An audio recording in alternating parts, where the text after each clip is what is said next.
really terrible that some people seem to admire him, like him.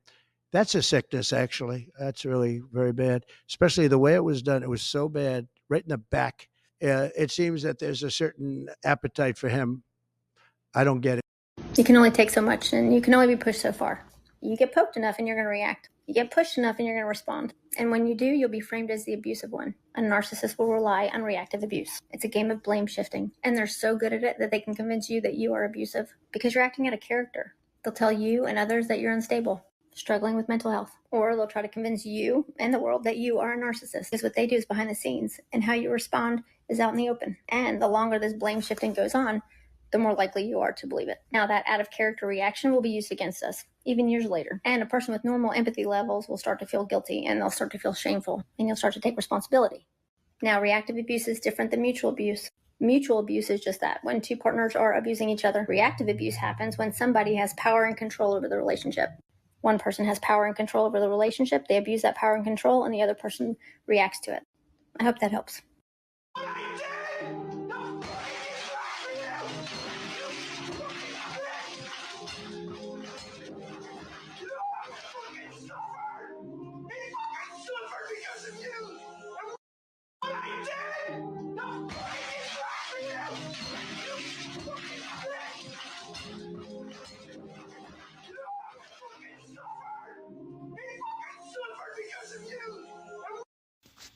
This is a response to ESTP overt narcissist Donald Trump's statement about ENTP empath Luigi Mangione, saying that it's a sickness to admire Luigi.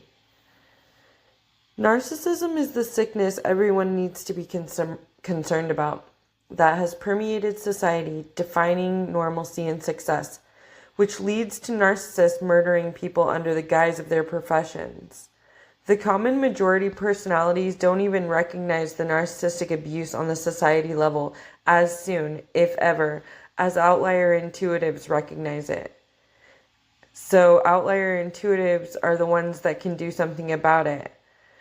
Outlier intuitives are either the narcissists inflicting this abuse, invested in maintaining it, or they're the covert empaths who are mimicking narcissists to appear like winners, with winning defined by narcissists.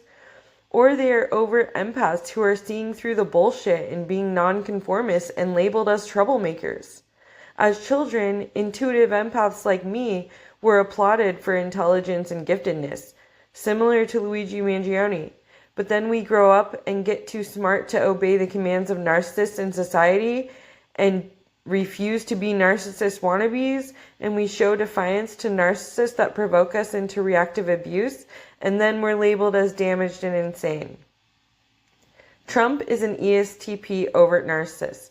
When Trump won the last election, Elon joined him on stage, and Trump said, "We need to protect our geniuses like INTP Elon Musk."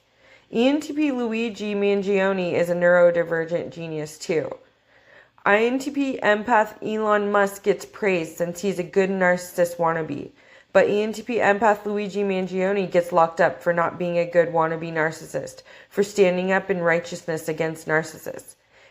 INTP empath Elon Musk sold out as an empath to be a narcissist wannabe when he was peer pressured to see pursuing hits of narcissistic supply as winning, while ENTP empath Luigi was born into affluence and threw it all away to stand on righteousness against narcissists. Empath standing on righteousness is not the sickness you need to be worried about.